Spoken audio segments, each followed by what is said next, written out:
চলে আসলাম আজকের রান্না নিয়ে।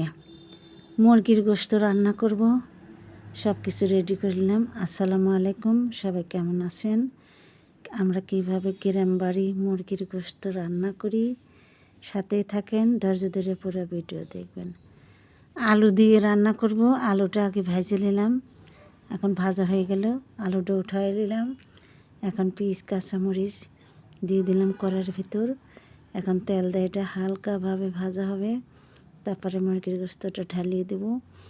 এখন মুরগির গোশতের পানিটা শুকিয়ে গেলে কিছুক্ষণ কষাবো, লবণ দিয়েছি, একটু লেবুর রস দিয়ে আগে মাখিয়ে নিয়েছিলাম।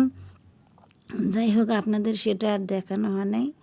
গ্রাম বাড়ির রান্না তো অত মনে থাকে না প্রস্তুতি নিতে। যখন বাসা বাড়ি ধীরে সুস্থে একজন ক্যামেরা ধরে তখন একটু সুবিধা হয়।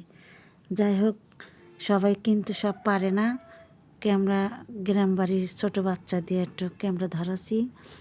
এখন হলো সব মোটামুটি কষানো হলো, পানিটা শুকিয়ে গেল, মুরগির গন্ধটা দূর হয়ে গেল।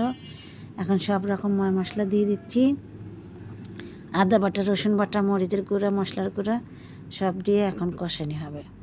এখন কিছুক্ষণ আমরা কষাবো। কষানোর পরে যে যেরকম ঝোল খাবো আমরা সেরকম ঝোল দিয়ে দেবো। এখন দেখেন, এটা কিন্তু লেয়ার মুরগি কিন্তু অনেকক্ষণ কষাতে হয়, আর মুরগি মানেই অনেকক্ষণ, গোশত মানেই অনেকক্ষণ কষাতে হয়। কেমন হলো আজকে রান্না?